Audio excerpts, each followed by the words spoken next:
welcome to the second Calcutta Adda with me, Adrian Pratt. I'm working on a sequel to my first novel, Overlords of K Street, which I wrote under the pen name James Hargreaves. That was a political thriller set in Costa Rica, Washington, D.C., and the Caribbean. The sequel is going to be set in Calcutta, where Amy and I lived for 2 years. This gave me the idea to have a series of conversations with friends and experts from Calcutta to talk about various themes and motifs that either are going to appear in the book or perhaps should appear in the book. One of the early chapters is set in the Broadway bar in Calcutta, and that gave me the idea to have a conversation with my good friends Arijita and Arnab about some of the famous pubs and drinking establishments of Calcutta. Not the new ones, which are fine and modern and wonderful, but some of the storied ones that have been there for decades, maybe even centuries in some cases. Arnab and Arijita and I had plotted to do a sort of elaborate scavenger hunt of some of these locations, but we never managed to do it before I left Calcutta. Kindly, they've agreed to have a conversation with me about some of those places that perhaps should be in the book. They even went so far as to shoot a number of these locations and put together this delightful video that I'm about to show you. That's how dedicated they are as friends. For this was not a pub crawl they were on, no, they were scouting locations. I hope you enjoy. Adrian, since you can't be here in Calcutta right now, I thought I'd send a bit of Calcutta your way. You're writing this book set in the city, so I kept wondering which of these pubs might sneak into one of your chapters. We started off at Tripti Bar, quiet Monday afternoon, nothing fancy, the kind of place that doesn't care what day of the week it is. Then Drink Us, still carrying that Usha Utup energy, even in 2025. It feels different now, but somehow the vibe stays the same, just the usual beer and a bowl of chakna. People still turn up, even on a Monday evening, just to sit back and let Park Street do its thing. And speaking of Park Street, here's the rush, the lights, the noise, all leading up to Ollie Pub, one of the other spots that feels like it's already been here forever. I couldn't help wondering, maybe one of your chapters has a little cameo in here somewhere? Much love from the city that has your heart. I hope that video gave you a feel of some of these wonderful pubs in Calcutta where people spend hours just whiling away the day and having these elaborate and in-depth conversations about whatever the news is of the day. Now, before we get to our conversation with Arijita, who I hope is going to be able to join us, and Arnab, just let me tell you a little bit about these two. Arijita and I worked together when I lived in Calcutta.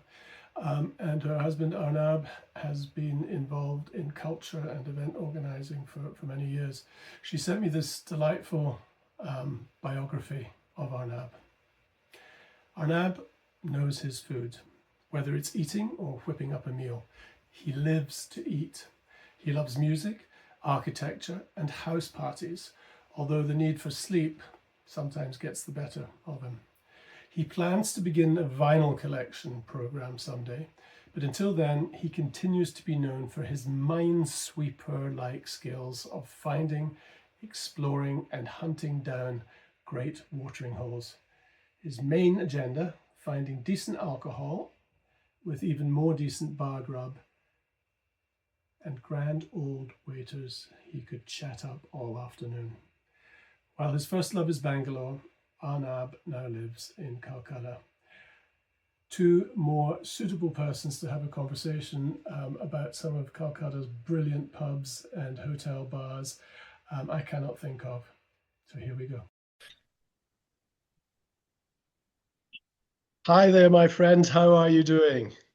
I'm all right, Adrian. I'm all right. So nice to see you after so long, almost 2 years. So brilliant to see you too. And I want to thank both of you, you and Arijita, who I'm sorry I can't make it tonight, but for that wonderful, wonderful video that you made. I was wondering if you could tell me a little bit about it. Why did you pick those places, and what did you discover while you were there? Well, I have to say, we wanted to sort of retain that element of, nostalgia and heritage, I have to say, because drinking Bengali and drinking culture, usually didn't go hand to hand or hand in hand. But then the city, because of its colonial past, had a direct transfer of culture. And one of the culture direct transfer was drinking. And the idea was to give you a slice of um, what kind of places exist in the city that have a history that are definitely over 70, 80 years old. So that's really like 7, 8 long decades that have a strong history but are also surviving in today's context, especially in a post-COVID world, that they stayed on. There's a story of resilience and really cool places to go and hang around, and regale in old memories and favor and savor the new ones. So yeah. Well, I want to tell you that for purposes of this conversation, I'm on Calcutta time, and I have a glass of Old Monk rum going, just so that I can be on 9 o'clock Friday evening time with you. Yeah. So one of the things that Arijita mentioned in that video was Usha Utup at the Trinker Bar, and I'd heard of her, but I didn't know of her story. An amazing bit of sort of kismet for her that she was there when the headline act for the evening didn't show up, and she got her break that way at the bar. Can you tell me a little bit about Usha Utup and her story? Yeah, absolutely. And to do that, I need to sort of quench my thirst. So, what the current generation drinks on a Friday evening in Calcutta is also a beer. I'm not going to do program promotion, but here is complimenting you. Cheers. Cheers, and thanks again for joining me. Yeah. Um, you know, so there are, I mean, we've got to go back at least 100, 120 years, 150 years in the past, when the British were here in Calcutta. And all drinking houses, that's what they were called, all drinking houses were very European, very Eurocentric, the way things have operated anywhere in the world for the British or the colonizers. But things changed rapidly, let's say in the 30s and 40s, when, patrons decided that they need to set up establishments that are a little bit more inclusive. They have to involve the more upper class gentry or a little bit more aware gentry of local people, local indigenous people in that city, and therefore cater to both needs, mixed needs. So therefore, they had a lot of these bars that opened up. I have to set this little context of knowledge. Calcutta is known for its bars and restaurants, and less of pubs. There are obviously, themed pubs in hotels and places which adhere to a bigger feeling and want to make visitors feel at home. But the bars and restaurant culture is what kicked off very well in the 20s, 30s, and 40s. And right after independence, most of the patronage moved to Indian sort of owners, Indian curators, proprietors, and so on and so on. But these people, mind you, Adrian, they were a different generation. They saw the independence. They were also very, Eurocentric, like brown sahibs in a way. So their idea of setting up a place, cabaret, music was part of the whole culture that they grew up with. And you can see a lot of that trickling down even today in some of those establishments. Trinkers was, I would say, the mecca of incubation or spotlight. The Trinkers subconsciously became the promoter, the promoter of great acts. Usha Uthup was one such act, and she just turned up by serendipity because another musician, I don't remember who, didn't step in. I mean, wasn't there. They couldn't program her, so she stepped in. And she was a raging hit in a sari, wearing a nice silk sari with a guitar in hand. This is like, is she on base? Is a bird or a plane? That kind of stuff. So like. It's appropriate that you don't remember who the act was who didn't show up, because we're all Yes, talking about yes. Usha now, yeah?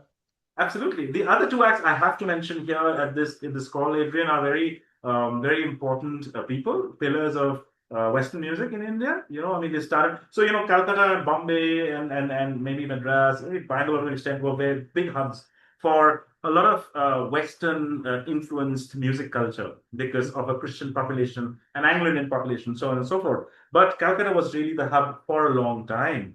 And Drinkers was the spotlight promoter. Uh, in addition to the Usha Uthup that we know today, there was a fantastic musician called Pam Crane.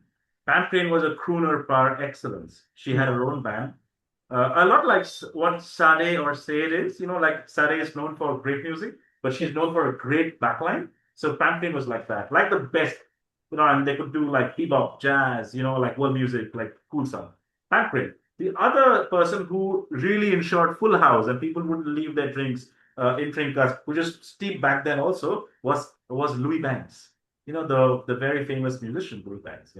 So Louis Banks, and I'm forgetting another. I'm going to share the details of the record if you manage to pick it up in Americas. There's another great drummer, who used to play with him, and a guitarist called Carlton Quito. So they formed an ensemble, and Louis Banks was on the drums. Yeah, I mean he was like it's crazy, the fire, and they literally set up the live music scene. So much so that one of their albums was recorded live at Trinkers. And it's crazy, right? So they pressed a record based on their gigs in Trinkers, and that complemented the drinking culture. So people would go to Park Street, which is like the party street, to hear these people, and they wouldn't perform in clubs, which is very exclusive, And then record companies took their, DV recorders to record, with the Nagra recorders to record the entire set, Last year, this drummer, I'm forgetting his name, his son was in India, and they relaunched that album that was live at Trinkers. What a beautiful circle it is. It's brilliant. only in Calcutta. Right. And from Trinkers, you went down to Ollie Pub, Yes. which is another legendary place where journalists, politicians, artists, musicians, actors all met for long afternoon and evening sessions of Adda and argument and just basically open opining for anybody who would listen. I have to tell you that the last time I was there was a wonderful sign up. I don't know if it's still up, that said we only accept debit card, credit card, or cash. Which makes you wonder what kind of bartering used to be going on. That people perhaps paying for their drinks with books or some other things. But tell me a little bit about Ollie Pub, because it is also legendary. It is on Park Street, which, as you say, is the hub of nightlife. Yeah. I think just as an add-on to what you said. Maybe if the patron was well known, they would have let go of the patron and put it on the tab, So no exchange of I never had that privilege there. Well, you just need to show up now, Adrian, and they'll see this video. I'm sure they'll be very happy. Ollie Pub actually is called Olympia, and I learned it from my dad. So a lot of these places I've been to, some of the bars, restaurants I've accompanied my parents, when we would come to Calcutta, but because we never lived in Calcutta. So holidays would be going to a fancy restaurant, Park Street, to have a meal, And I've heard great things about Olympia, the bar. It came up much later after the Trinkers, the whole Moulin Rouge lot. It was much later in the circuit that was added. If you go inside Ollie Pub, even today, you'll see a lot of the old structure, like they were the first to introduce centrally air conditioning, So you have these concentric circle jalebi-like, vents, which is very typical 1970s style. So that architecture was very cool. Olympia was known for really, really good bar grub, which the others did. The others had a full dinner menu. So, you talk about the cutlet, the Kiev cutlets, the steaks and the a la Ollie Pub, which is like, Anglo-Indian cuisine, right? Yeah, a lot of Anglo-Indian. People call it continental because that is a phrase that emerged in Calcutta. It was a word for Western food, but it was primarily coined by Bengalis because they were aspired to eat food that came from a different continent. Therefore, it was called continental. But it's Western, mostly Anglo-Indian. It's like a mix of cultures. The spice is Indian. The structure is Western, in that sense. And Olympia was known, you mentioned a full list of types of people, like politicians and musicians and journalists and bankers and people. They still go there. The crowd that does not go there are people who were my tribe 20 years ago, students, because it used to be quite a cheap place to drink. It was an affordable place to drink. And for us, Adrian, I don't know if you've sequenced this in this chat, but we need to mention this the mecca of rock music in Calcutta, someplace else, which is always very expensive for poor college university kids. So we would go in droves in Alipub, drink 25 rupee worth pints of Kalyani Black Label, and we'll talk about that a little later, which is an indigenous homegrown beer, much before the fancy pale ales and all that. We tank ourselves up at Alipub, and then go and attend a concert. So, you front load to a concert, that kind of stuff. And Alipub also, I think I need to mention this. It had a very affordable bar menu, and an affordable drinks menu, as in the booze. But it was the only drinking joint, I think still is across India, that sells chicken, what do you call it? Like puff pastry, like patties. They call them patties here, but like the savory pastries. And they call them flurries. Yeah. The flurry is an Anglo-Indian word. It's called puluri. So that was in the menu, and ham sandwiches with your beer. No establishment offers that even still, Oh, it's wonderful. Nicely thick cut hams. Yeah, and I heard there was a legend there back in the 70s. There was this aspiring actor who wanted to be a Bollywood star who every evening, like for years, would go in there and practice his monologues on anybody who would listen. And he unfortunately never made it, but his legend still lives on in Olipub. So you take me to the next question. I'm sitting here with an old monk, and I know that's not traditionally from Calcutta, but a lot of people ask me what Calcuttans like to drink when they go out. What are their favorite libations? Well, incidentally, it is the rum. Rum is a very Bengali drink. If I have to look at alcohol, apart from country liquor, which the working class, the blue-collared working class, by and large drink, and it's also a great drink amongst artists. It's also associated with cost. But the standard baseline, if you have to pick up for a beverage, alcobev, that would be Old Monk rum. As a matter of fact, for evaluation purpose, and I'm not very good at maths, but the only maths I understand is the cost of Old Monk in a bar. If Old Monk is the cheapest in a bar, if it's affordable, then the bar is affordable.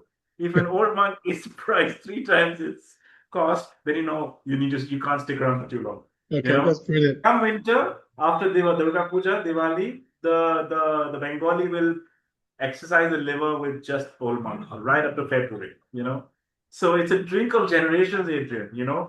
Kids who finish college or school, getting into university, Old Monk. People our age, watching our weight and stomach, Old Monk.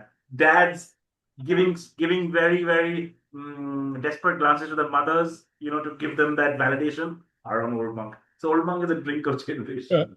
That's wonderful.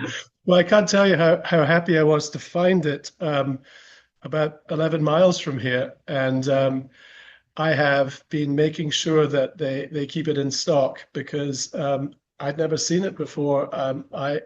I moved to Calcutta, so it's obviously inch by inch making its presence known here in America as well. Yeah. We got the scare of our lives 2 years ago when Mohan Nikin, the company that's run by a restaurant, Rocky Mohan. So they said, we're discontinuing Old Monk. Oh my God, there was a national petition. This was after you had left, I think. The national petition, how dare you? It's still the drink of choice for everybody. I mean, there's a lot of fancy rum that's in the market, Adrian. But people, Old Monk is home, it's comfort for anybody. If you like drinking. So, I'm glad they're here. Yeah, no, I have attached myself to it as my comfort drink. One of the chapters in this book that I'm working on is set in the Broadway bar. Oh, nice. And, looking at the video that you made and just going back in my head during this discussion to Olipub, it seems that these sort of nostalgic bars that we're talking about the less effort they make on the decor, the more the customers like it. I mean, they're not flash, right? People sit there and talk, and they don't really care what the surroundings look like. Unlike, modern bars here and also in Calcutta, where they've all got, plants and fancy artwork, and these bars are basic, right? Absolutely. They're drinking bars, We have to go back to the 1930s and 40s again. It's a very important decade, because 1930s was the time, about 15, 17 years before the independence, was the time when the working class was being built to work in offices, in corporate offices, in government offices. And Broadway, along with a range of bars in that circuit, in central Calcutta, out of Esplanade and Park Street. You cross the Esplanade precinct, Adrian, you're in the Chandni Chowk precinct, the central Calcutta precinct. Yeah. That area still had a series of drinking bars. And these bars, you have to understand, are next to offices, or cluster offices. You may have seen those old brutalist style buildings and Art Deco buildings. They're still offices. So these were basically drinking joints catering to babus. And the coin babu would basically be to an Indian person who's basically dressed in dhoti kurta or a bush shirt and trouser, trying to fit into the European ambition. But they also have the mission to drink, because they're not allowed to drink at home because they get flogged. And these are all, Bengali families where they're very conservative. I know lots of people who are still around. There's a shock when they hear that you're drinking. So what happens then? And most of the working class that was there, Adrian, and I'll tell you the story. I don't know whether you know, came from the suburbs.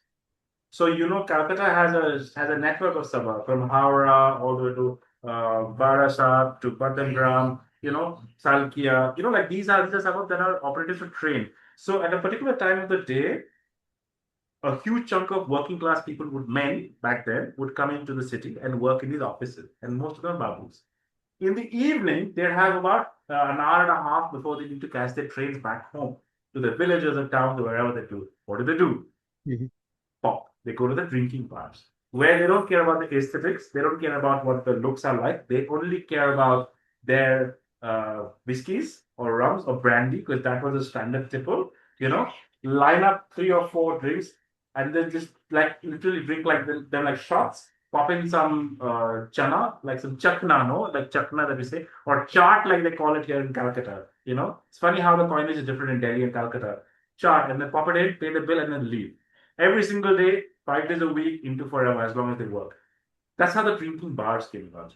And because women were never allowed they were frowned upon, they were looked down upon as patrons in these places, most of the drinking bars stayed as men-only establishment right up to the 2000s, the early 2000s, And then because you see now there's a growing population and economics have changed, the patrons have changed, the proprietors have changed. The proprietors are a lot more gender sensitive. They've opened doors to institutional bars. They opened doors to women. Broadway is one such example. Italian built, beautiful Italian neorealist kind of structure. Have you been to Broadway, Adrian? Oh yes, very often. That was my favorite. It's my favorite bar, like yours. Me too. Yeah. It's in chapter 5. 5 times? No, it's in chapter 5. Oh, chapter 5. Right. I don't waste much time getting there. There's a story about Broadway. So Broadway was an Italian bar sold to the Singhs, who contributed immensely, apart from the drinking culture, to the music scene in India between the 70s and the early 2000s. And then it's handed over to another Punjabi family that's continuing the legacy, but they've made Broadway a lot more modern and hip. I mean, imagine Broadway has a social media account on Instagram. So they live stream gigs at Broadway. Broadway has a gig. It's very interesting how from working class, it's become a pub, bar, kind of like a bodega, like a local bodega kind of, scene going on there, And it's incredible, to see that most of these places have become gender balanced or gender sort of equal, but some of them are holding on to the old legacy of men only, where they don't care about the ambience. They only care about drinking and the conversation. Yeah. Right. So you were planning to take me to a place called Shaw's, Yes. but like good raconteurs, planning was not our forte, and the date we settled upon turned out to be a dry day, right? Oh, yes. So Yes. tell me about dry days and why they happen. Yeah, I'll tell you about the dry day and the anti, like the anti climax of a dry day. Well, Um, that was a real anticlimax because I was so excited to spend the day with you up one of these gullies and experiencing shores, and it was a disaster. yeah, it was a disaster. Since 47, since 15th of August 47, the government of India kind of mandated that certain days in the calendar year be completely dry, either to respect, like those days you're expected not to drink, be sober, and respect that particular occasion. So, on the top of the list, you have classified. The dry days are classified as public holidays Mhm. that are government listed, like the Independence Day, Republic Day, voting, election day, election result day. And these are all mandated by the central government because those are days that they fear things may go out of control. A about respect and B about police control and law and order. So those are dry days. Alcohol shops are not allowed to sell. Establishment not allowed to sell alcohol. Establishment may be open to serve you food, but not alcohol. That kind of stuff. And those are also quite crucial days because they lose out a lot of business for that 1 or 2 days. Then also religious festivals. Some Islamic festivals have. I think it's the day we were supposed to go. It was, I think, Muharram. I think, and we couldn't make it. So there are certain Islamic festivals where they have to accord to the religious sensitivity, because they don't drink alcohol, and I think the general sentiment is to respect that abstinence. Um, Next time but we're back, we'll have to finish that journey to shores. yeah, yeah. I have to tell you, it was funny. I had a visitor in town, um, and we were going out for a drink, and there was a sign outside the bar, and it said, "Today's a dry day, no alcohol served until 6 o'clock." Right? So it was 5:30 or so. So we walked in, we sat down, and the barman came up and said, "Can I help you?" And we said, "No, we'll just wait until 6 o'clock, and then we'll be your first customers for a beer." And just as we said that, a voice came from across the room in an Australian accent saying, "Oh no, you won't be the first customers, mate. I've been here since 12 o'clock waiting for a bloody beer." So dry days have confounded many visitors, it seems. Yeah, there must have been an election result day because they That was wait. no, that's There's exactly that arm wrestling that properties do with the government, saying no, no, no, no, no. Results are being announced at 5. We have to get back to business. What do we feed, sir? Our kids are hungry, sir. We need to open. So exactly. must have been election day. Yeah. Yeah. So, Yes. are there any places that we haven't talked about yet that Yeah. have great Yeah. stories, have great legends that you want to share? Absolutely. There's obviously a great Chinese restaurant that started selling alcohol back in the 20s and 30s, wasn't visited by the British so much or the Europeans, but mostly Indian and Chinese population. Again, in that office area, in the Chandni Chowk, Central Capital area, called Changhua. Changhua was legendary because it was the first Chinese restaurant, in that circuit to sell alcohol as well as food. Now you have to know that the first Chinese restaurant in India was a place called Nanking. Nanking was in the old Tirati Bazaar area, the Chinatown area, old Chinatown area instead of Calcutta, but it was a eating house, not a drinking house. Chonghua was they said we'll flip it. We'll focus on three things. We'll focus on a bar, we'll focus on air conditioning, because Calcutta is always been humid, and we'll focus on an exquisite Chinese menu. Right. And we'll give a slice to people about what roast pork tastes like with alcohol, the Chinese roast pork. Yeah. So you walk into Changhua, and it's like this big marble top dining hall, yeah, longish rectangular dining hall. So you get in, boom, there's a big architectural a legacy that you probably sniff and smell amidst the heady cocktail of alcohol, pork, and AC and all that, right?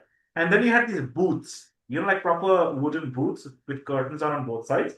It was for patrons who would want privacy, and then they have like for families, also for people who don't drink, who probably fear that their relatives would probably pop by and they're probably grabbing a tipple. So privacy maybe.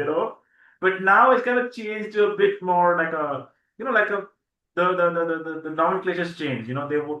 It's like young couples, they want a bit of a space. They say, "Oh, can we get a bit of booth?" So we'll probably, have a quick, swig of whiskey and probably just, kiss and then eat a little bit and all that kind of stuff. But Changwas featured in lots of popular culture. Therefore, three things. Satyajit Ray was a teetotaler, Ray the filmmaker, but he loved his Chinese food at Changhua. Two of his films, scenes that have been filmed in Changhua. Yeah, you walk in, yeah, it's like a Western kind of a setup. Yeah, like a really long thing, exquisite Chinese carpentry, wood carpentry. You can see the woodwork. Yeah, the three things to die for are that little chart, the little bhujia, the chanachur they give with the drinks. That's great. It's only custom made for Changhua. The second is obviously the roast pork. You can drink whatever you want to. And the third is something called an eggs foo young. It's a Chinese style omelette, which you only get in Changhua, even today. Right.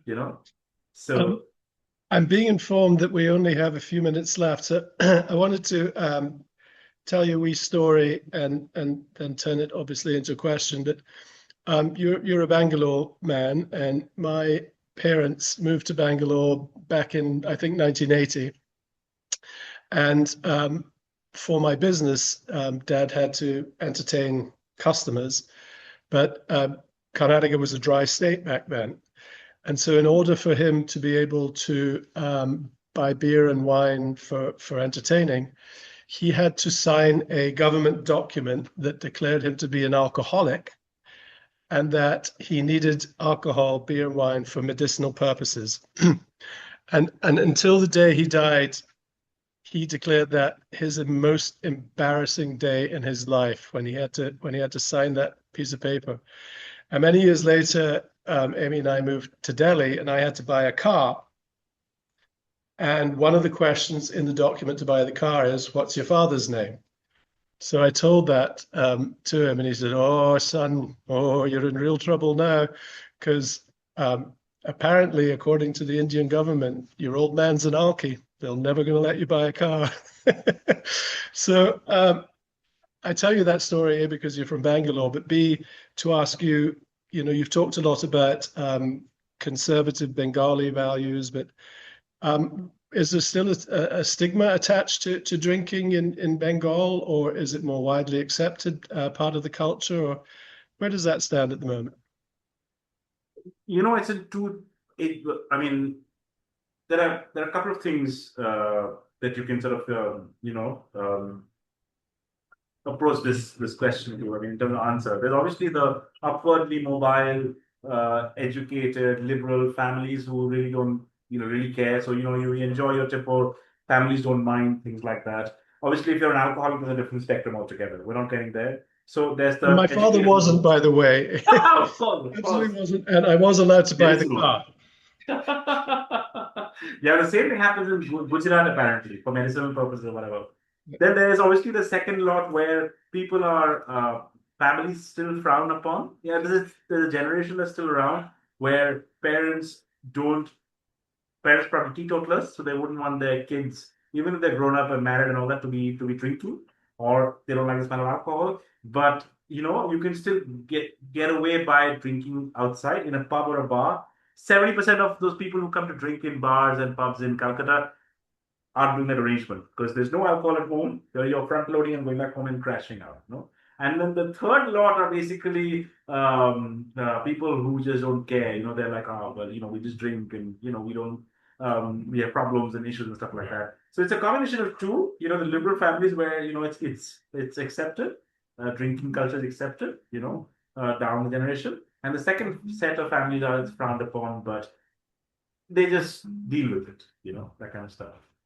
So the last question, I know you said you didn't hadn't heard of this place, and perhaps you haven't been able to find anything out about it. But one of the things that always struck me and makes me love Calcutta so much is there was always this sense of safety and security, and as long as you use common sense, you never felt as if you were threatened or in trouble anywhere you went.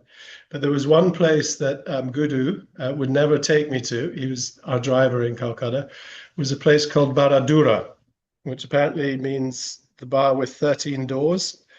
And of course, every time he told me I wasn't allowed to go there, it was too dangerous. I wanted to, sneak in there. I never made it.